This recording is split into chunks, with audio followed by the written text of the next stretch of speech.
qui sont dans ton rayon. Et ils ne veulent pas. Parce qu'ils ont besoin. Comme on dit, Nazambeka, il y a quoi? On dit quoi? Ah non, je ne parle pas. Nazambeka. Hein? Nazambeka, je ne sais pas. Quand on dit on va te manger à Noël, là, je ne sais pas comment on dit là. Cadeau. Hein? Comment on dit? On va te manger à Noël là. Tu sais, nous souvent Congolais, on dit ça, non? On va te manger à Noël. C'est toi qu'on va donner à Noël ou à Nouvelle Année. C'est ce que les gens disent. Voilà pourquoi ils savent que si toi tu rayonnes, tu vas toucher ceux qui étaient Mbeka, c'est ça ou je sais quoi. Tu vas toucher ces gens-là. Et ces gens-là seront sauvés. Et ces gens-là seront sauvés. Voilà pourquoi ils te menacent toi en particulier. Ils laissent tranquille tout le monde. Celui qui ne prie pas dans la maison, il le laisse tranquille. Même celui qui ne prie pas dans la maison, tu vois le matin, il te raconte, oh j'ai fait un rêve, j'étais devenu vraiment un homme très riche, un homme très puissant. Il vient lui dire ça, mais ça c'est mensonge. Il n'embête que toi, il ne dérange que toi. Parce que tu as la nature du soleil en toi. Et quand ta lumière brillera, le Seigneur vraiment fera ça. Le Seigneur le fera dans ta vie. Amen. Le Seigneur le fera. Amen. On court. Mais on a dit aussi la dernière fois qu'il y a des chemins qui sont bloqués. Que Dieu a bloqué des chemins. On a dit cela aussi. On a dit que Dieu est capable de bloquer des chemins parce qu'il sait demain, si tous ces chemins, c'est l'enfer qui t'attend. Donc Dieu bloque ces chemins. Mais on donne une précision aujourd'hui. Il y a des chemins qui sont fermés. Mais ce n'est pas Dieu qui a fermé. C'est toi-même qui les fermes. Ou c'est diable qui les ferme. Et pour ce chemin-là, on te demande de prier. Ces chemins-là doivent être ouverts au nom de Jésus. Ce qui est bloqué pour toi et ce qui n'était destiné pour toi. Si aujourd'hui cela est bloqué, que cela soit débloqué au nom de Jésus. Que ces portes ne restent pas fermées. Et elles ne resteront pas fermées. Elles ne resteront pas fermées. Elles s'ouvriront. Comme on a dit au début, c'est quand on est au milieu, quand on est vraiment dans la souffrance, dans la difficulté, c'est là. C'est là où il y a une porte inespérée. C'est là où il y a une porte que tu ne t'attendais pas, qu'elle soit ouverte et elle s'ouvrira. Gloire à Jésus. Parce qu'il va le faire. Parce qu'il va le faire. La dernière fois aussi, nous avons parlé des églises. Des églises qui prenaient Genèse jusqu'à Apocalypse, qui lisaient et qui ont apporté des doctrines qui étaient contraires. Ils apportaient des doctrines qui sont contraires à la parole de Dieu. Et si on les présente ici, si on le dit, c'est pour notre bien. On va essayer de toucher très rapidement Deutéronome 22, parce que là, le temps est affilé et nous devons bientôt arrêter. On va toucher des grandes lignes de Deutéronome 22 pour te montrer, pour que tu ne sois pas troublé. Si tu vois que le prédicateur ici, Sepoumon, a parlé des autres assemblées, a parlé d'autres doctrines, que tu ne sois pas troublé. Parce que c'est une écriture. C'est une écriture. Deutéronome 22 parle comme ci. Il dit, si une jeune fille vierge, que fiancée à quelqu'un, et qu'un homme a rencontré dans la ville, et couche avec elle, vous la ferez sortir tous deux de la porte de la ville, vous les lapiderez et ils mourront, la jeune fille pour n'avoir pas crié dans la ville, et l'homme pour avoir fait violence à la femme, de son prochain, tu extirperas ainsi le mal du milieu de toi. Mais si c'est dans la campagne, et ceci et cela. Donc, la lecture veut que on parle de jeune fille. Au début de notre parole, qu'on a pris la parole, on a dit, on veut parler de l'église. Mais on ne peut jamais parler de l'église sans toucher la femme. Parce que la femme est l'ombre de l'église. La femme est vraiment très intelligente. Je bénis le Seigneur parce qu'il a manifesté la femme. Amen. Car la femme est réellement une aide pour l'homme. On reviendra longuement sur une aide pour l'homme. Car la femme est vraiment une aide pour l'homme. Elle est une aide dans le naturel, mais aussi dans le spirituel. Parce que, comme on a dit tout à l'heure, Genèse 1er nous dit, Dieu est venu créer le naturel, ce que nous appelons le naturel. Mais le surnaturel existait, l'esprit existait, l'esprit est. Donc, ce qui est nature doit expliquer ce qui est spirituel. Donc, la femme qui est nature doit aussi s'expliquer dans le spirituel. Voilà pourquoi tu connais cet enseignement dans lequel on présente la femme comme étant l'ombre de l'Église. Comme étant que dans la femme, l'ombre de l'Église. Et quand tu saisis bien ces enseignements concernant la femme, parce qu'il y a tout un enseignement concernant la femme, qui dit que, parce que la Bible est peut-être brutale pour toi quand elle dit, oh, que les femmes se taisent dans les assemblées. Ah, peut-être c'est brutal pour toi. Que les femmes n'enseignent pas, peut-être que c'est brutal pour toi. Mais toutes ces choses s'expliquent. Toutes ces choses ont un pourquoi et un comment. Et cela a un rapport avec l'Église. C'est que l'Église, en réalité, comme on l'a dit, c'est la femme. Mais revenons seulement ici, au Deutéronome 22, où on parle de cette jeune fille. Cette jeune fille qui, quelqu'un, a fait violence, et on dit que si elle ne crie pas, on la lapidera elle, mais l'homme aussi. Mais on dit plus loin, si elle était dans la campagne, là on ne la lapidera pas. Mais on dit une précision, c'est que si elle a crié dans la ville, si dans la ville elle a crié, on ne la lapidera pas. Amen. Si elle ne crie pas, on la lapidera. Essayons un peu de parler ici. Après, on va sauter, on va aller vite fait aux 2 Corinthiens. Pardon, excusez-moi. Deuxième épître des Corinthiens. On va aller là-bas après. Mais ici, parlons, on va juste 2 minutes parler de la jeune fille ici. Qu'on nous dit que si l'homme vient, qu'elle ne crie pas, elle sera lapidée. Si elle était dans la campagne, alors elle a peut-être crié, mais personne n'était là pour l'entendre. C'est ça la lecture. Je t'invite, mon frère, ma soeur, à lire vraiment la lecture. Par la grâce du Seigneur, la fois prochaine où on parlera, on reviendra grandement sur ici. Mais là, on prend juste les grandes lignes pour dire que la jeune fille doit crier si elle veut sauver sa vie. Si elle ne crie pas, elle ne sauvera pas sa vie. Si elle ne crie pas. En Israël, les lois que tu lis ici, nous sommes dans Deutéronome. Dans Deutéronome, nous sommes dans les 5 livres que Moïse a couchés sur le papier. C'est-à-dire Genèse, Exode, Lévitique, Deutéronome et Nombre. Nombre Deutéronome, pardon. Nombre Deutéronome. Nous sommes dans ces 5 livres-là. Nous sommes dans les livres où Moïse travaillait. Moïse fait un travail. Or, souvent, tu l'as entendu, Moïse, nous le comparons au véritable Moïse qui est Jésus-Christ. Et que Moïse a couché 5 livres. Et dans les 5 livres, on vous a enseigné ici que les 5 livres cachaient un ministère. Cachaient les services. Les services que Jésus vient faire au milieu de nous. C'est-à-dire les ministres, les 5 ministres. Pasteur, apôtre, évangéliste, prophète, docteur. Les 5 ministres que vous connaissez. Bon, vraiment, je vais assez rapidement, mais par la grâce du Seigneur, on reviendra longuement. Et mardi, on reviendra aussi longuement sur cela. Mais là, nous courons parce que le temps est notre ennemi. Parce qu'il faut courir après le temps. Il ne faut pas laisser que le temps nous surprenne. Il ne faut pas rester, attendre que le temps passe. Il faut courir après le temps parce que le Seigneur est à la porte et il revient bientôt.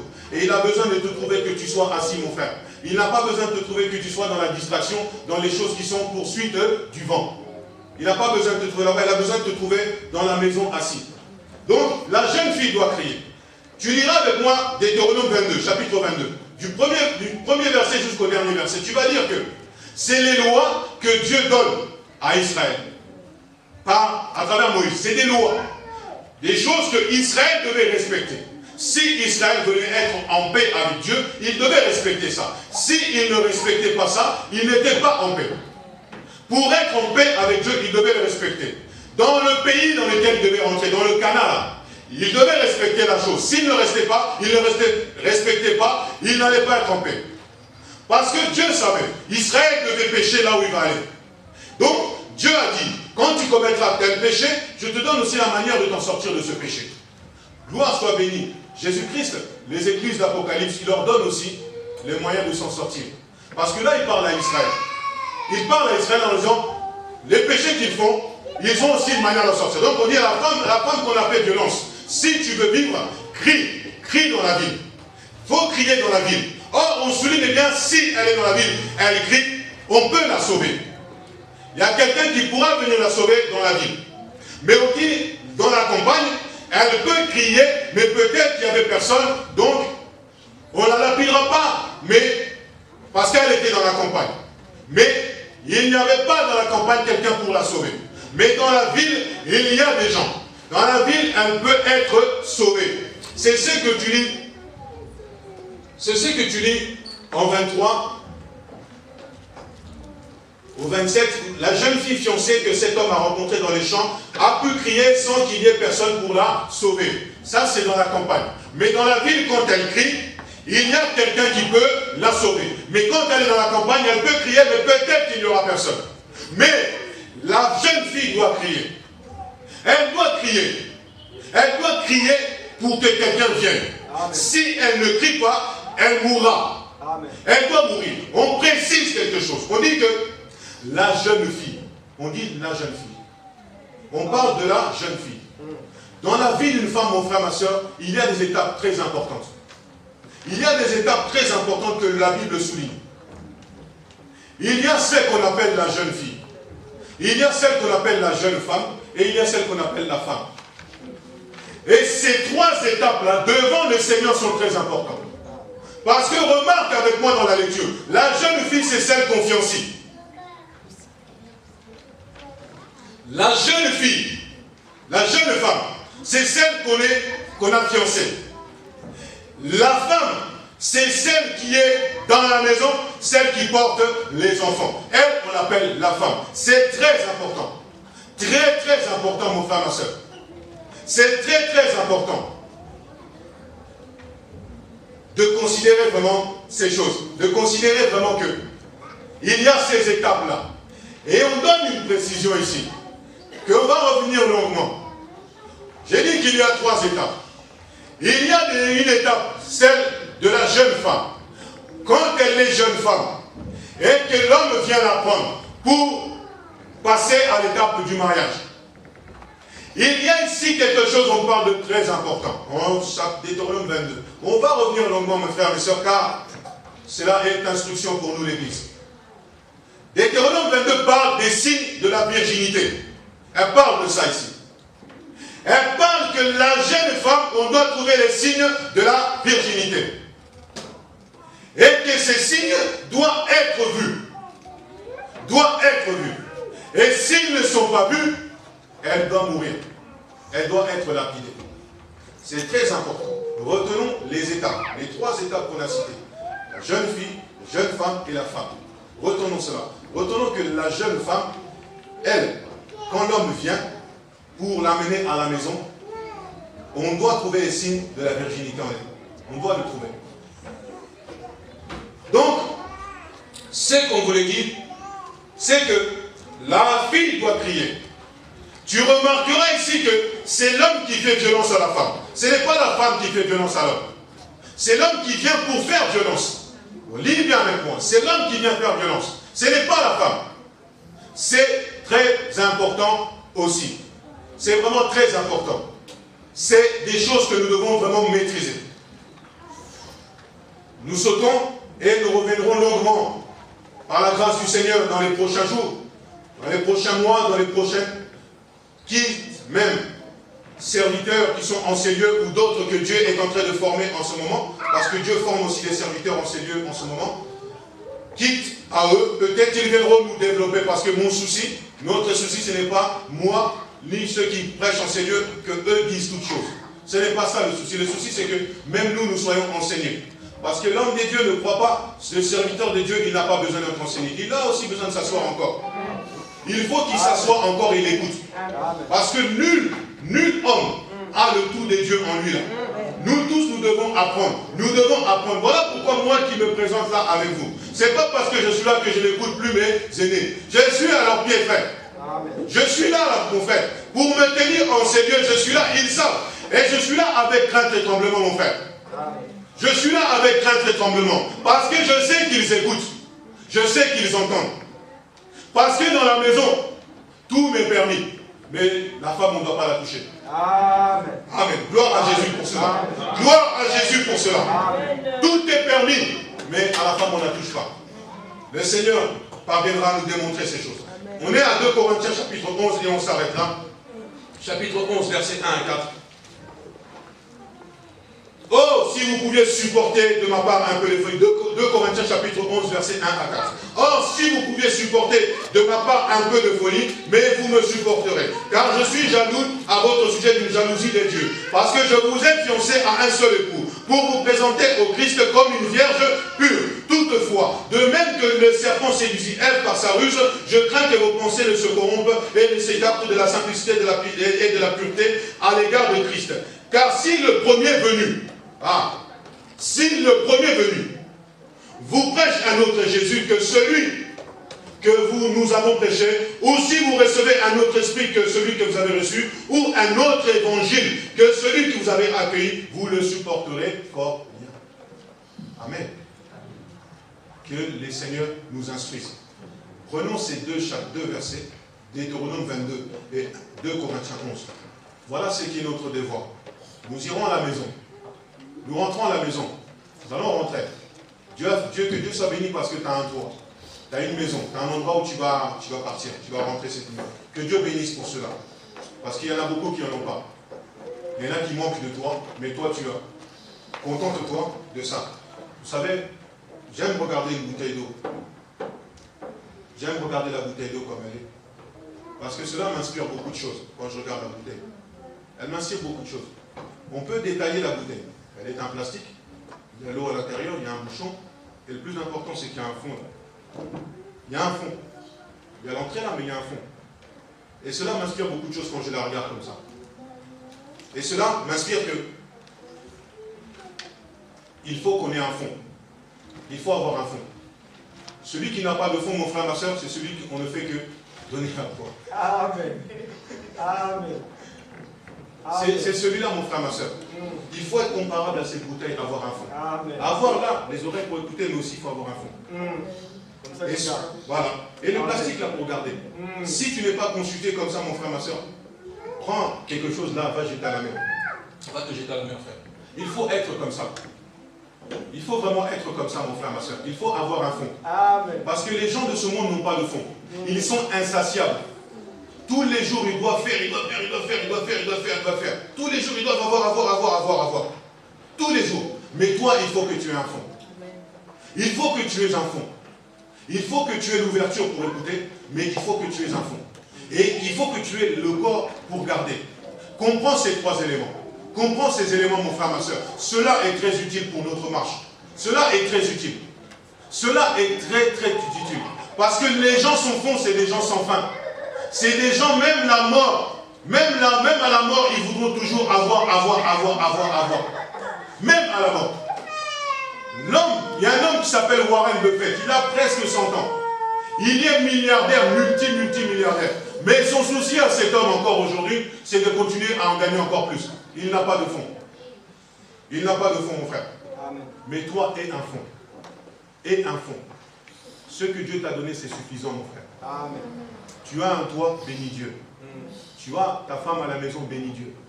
Ce soir, tu vas manger peut-être du pain avec de l'eau, bénis Dieu. Si tu as que ça, bénis Dieu. Considère les gens là-bas, là, qui prennent le bateau pour mourir en mer. Considère-les. Aie de la considération parce que Dieu t'a donné peut-être le peu que tu as. Le peu là, bénis le Seigneur pour le peu. Parce qu'il y en a qui rêvent, ne serait-ce que de lécher même ce que tu jettes dans la poubelle.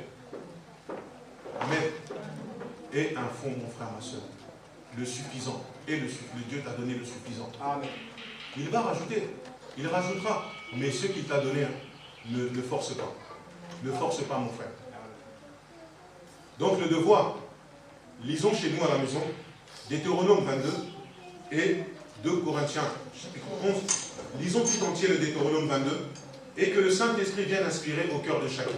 Donc on a dit que si la femme ne crie pas, elle sera lapidée. Et Corinthiens ici est en train de nous présenter une vierge que Paul a présentée au Seigneur, que Paul était en train de préparer au Seigneur. De là aussi, on peut toucher un point, c'est que quand on parlera d'église, on parlera des serviteurs, mais on parlera plus précisément des eunuques. On parlera des eunuques. Parce que les eunuques, c'est ceux qui préparaient les femmes à aller rentrer dans la cour du roi. C'est très important, c'est très précieux pour nous, mon frère, ma soeur. C'est très précieux. Afin que, quand on écoute ces choses, on ait de la valeur pour ceux qui sont en train de te tailler, pour ceux par qui le Seigneur passe pour te montrer, pour t'emmener sur la voie. Quand tu entends toutes ces choses, c'est là que tu donnes les respects. Je sais que tu les as entendus ici. Je sais que tu les as entendus. Et nous rappellerons la chose. Nous rappellerons la chose et je crois que le Seigneur te bénira par rapport à cela. Donc on a dit que Paul a présenté cette vierge et était là pour préparer cette vierge. Mais Paul se lamente ici, c'est que si un autre vient, ils vont le recevoir. C'est-à-dire que là, la vierge, là, quand les autres sont venus, elle n'a pas crié. Elle n'a pas crié. Parce que le cri là, le cri qu'on dit là, on veut parler, c'est les mauvais enseignements. Amen. Voilà pourquoi on a dit qu'il se peut que le prédicateur vienne dans ces lieux dénoncer les faux enseignements. C'est la parole de Dieu. Afin que l'Église sache crier. Parce que l'Église, il faut qu'on crie. Il faut crier. Amen. Amen. Vraiment, que Dieu soit béni. J'espère que tu as retenu quand même quelque chose. Amen. Et que, vraiment, que le Seigneur soit avec toi. Nous, quand on se met ici, on parle comme si c'était la dernière fois, parce qu'on ne sait pas si demain nous retirera de ce monde. C'est vraiment comme ça qu'on parle. On parle avec crainte et tremblement parce qu'il y a de ceux qui les écoutent et ceux qui peuvent nous lapider à la sortie de cette salle. Quand on nous dit nous lapider, c'est que quand on a dit des faux enseignements, il y a quelqu'un qui nous attendra à la sortie de cette salle. Voilà pourquoi on parle avec crainte et tremblement. Que le Seigneur soit béni. Je remets la parole au pasteur. Amen.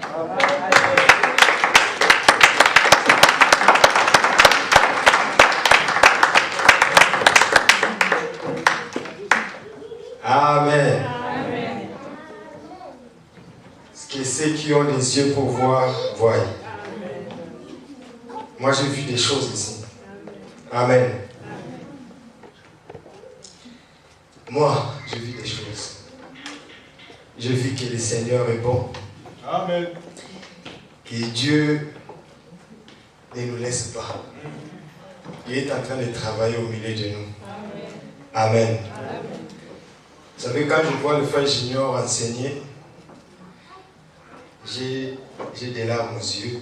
Amen. Et je rends grâce au Seigneur. Amen. Amen. Je rends grâce au Seigneur. Aujourd'hui, j'ai vu encore que Dieu est merveilleux. Il fait des choses extraordinaires dans la vie de ses enfants. Quand nous sommes rencontrés avec le frère, et les parcours qu'on a fait ensemble, quand je vois le frère Junior enseigner aujourd'hui, j'ai dit encore que Dieu est extraordinaire. Amen. Amen. Amen. Il y a une chose, frère, que je vais dire, c'est qu'un enfant de Dieu doit garder. C'est qu'aucune de parole de Dieu ne peut sortir sans accomplissement. Amen. Lorsque Dieu dit une parole, il cherchera toujours par tous les moyens à l'accomplir. Amen. Vous savez, la première fois qu'on s'est rencontré avec le frère Junior, c'était dans une prière. Et le frère Junior a prié, il a prophétisé. Ici, là, il n'arrive pas à parler à Lingala. Il a prophétisé à Lingala. Et des choses qu'il a dit lui-même, il n'arrive pas à contrôler ces choses-là. Mais jusqu'aujourd'hui, ce que je comprends, c'est que Dieu l'impose. Lui-même, il dit, des fois, il dit, même quand je vais fuir, mais il y a une voix qui me dit, je ne peux pas fuir. Amen. Amen. Vous savez pourquoi? Parce que c'est Dieu qui a dit que nous devons marcher ensemble. Et c'est lui qui a dit ça de sa propre bouche. Et Dieu a fait que le frère Junior ne puisse pas s'égarer. Même s'il va, Dieu lui fait revenir. Il cherche vraiment à abandonner. Il dit, vraiment, j'ai dit que je vais arrêter. Mais Dieu lui dit, tu dois revenir. Parce qu'il y a une force dans la parole qui est sortie de Dieu. Il faut toujours s'accrocher à la parole de Dieu. Amen. Toi, un frère qui est là, sur le banc, toi qui voyais des fois le frère Junior, il y en a d'autres qui les connaissent, ça fait longtemps, il y en a d'autres qui viennent de le connaître. Tu ne savais pas que le frère Junior pouvait se tenir ici aujourd'hui pour parler. Et de la manière dont il a parlé aujourd'hui. Moi, j'en ai bénéficié. Amen. J'en suis édifié aujourd'hui. Ce que le frère a dit, moi je suis édifié. Amen. Je suis édifié. Et parce que c'est le fruit aussi d'un travail qui date de longtemps. Nous avons travaillé beaucoup. Nous avons beaucoup travaillé. Le Seigneur a fait beaucoup de choses pour que le frère Junior arrive à être ce qu'il est aujourd'hui.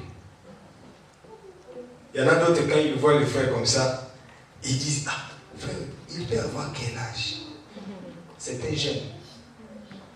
C'est un jeune, ses frères. Mais ce que j'aime dans ses frères, hein, c'est pas que je ne veux pas trop lui jeter des fleurs, hein, mais je sais que lui, même si je lui dis, il ne va pas s'orgueillir. Ce que j'aime chez lui, c'est que ces frères-là, il aime Dieu. C'est ce que j'aime chez lui. Quand je l'ai rencontré, il était jeune. Quand on s'est rencontré, il était jeune. Mais dans son cœur, il aimait toujours les choses de Dieu. Il aimait toujours la prière, partager, écouter la parole. Il aimait toujours ça. Frère, on a marché, on a fait. Parce que quand on est sur l'église, on a vu les belles des avant ensemble. On nous a chassés même ensemble. Dans une église à virer les belles. Juste frère. Donc quand vous le voyez comme ça, vous pensez que vous avez de nulle part. Non. Il a fait un parcours. Il a fait un parcours. Il a fait un parcours, ses frères. C'est pourquoi vous pouvez l'écouter et prier beaucoup pour lui. Parce qu'il a une grâce. Dieu peut faire encore des choses excellentes dans sa vie. Amen. Il faut beaucoup prier pour le frère Junior. C'est notre bien-aimé. Nous sommes à la fin de notre réunion. Donc nous avons fini vraiment en retard. Les frères m'ont oublié qu'on devait finir un peu plus tôt. Mais nos communiqués, c'est que le mardi, nous sommes là de 18h30 à 20h30. Et le vendredi, nous avons nos prières respectives à Saint-Michel et à Bobigny. Que Dieu bénisse tous ceux-là qui se présentent dans ces prières. Comme nous avions dit, c'est dans les peu de choses que Dieu manifeste sa grandeur. Amen. C'est dans le peu de choses. Comme je vous ai dit, frère, nous nous sommes rencontrés avec ses frères dans la prière des maisons. On priait dans la même assemblée avec ses parents. Quand ses parents nous ont écoutés, ils ont dit, ah frère, nous avons entendu quelqu'un qui parle bien, viens écouter. Les jours où on a rencontré le frère Ginon, c'était dans une prière à la maison. Et ce qui fait qu'aujourd'hui, nous marchons ensemble jusqu'aujourd'hui. Ça fait plus de 10 ans. Ne néglige pas les rencontres que tu fais. Lorsque tu viens prier, ne crois pas que tu viens prier pour chercher l'homme. Mais tu viens pour que Dieu fasse quelque chose. Frère, tous les jours que nous avons prié, il y a quelque chose que Dieu fait. Tes yeux ne verront pas. Mais qu'avec le temps, tu vas comprendre que Dieu, ces jours-là, il a fait telle chose. Et on a quitté ici, on est parti par là, on est arrivé de ces côtés et jusque là-bas. Amen. Et j'ai béni beaucoup le Seigneur pour le travail encore que le pasteur Bosco est en train de faire dans les frères Junior. Il fait encore un travail extraordinaire. Et Dieu est en train encore de se manifester. Frère, c'est pourquoi nous, on n'est pas là pour se dire que nous sommes, c'est taper la poitrine. Vous avez des serviteurs. Dieu vous a fait grâce d'avoir des serviteurs dans cette église. Approchez-vous d'eux, vous bénéficierez de ce que Dieu a mis en eux. Amen. Vous bénéficierez de ce que Dieu a mis en eux. Le frère a dit beaucoup de choses. On allait même commenter les choses qu'il a dit. Il y a beaucoup de choses, de bonnes choses qu'il a dit.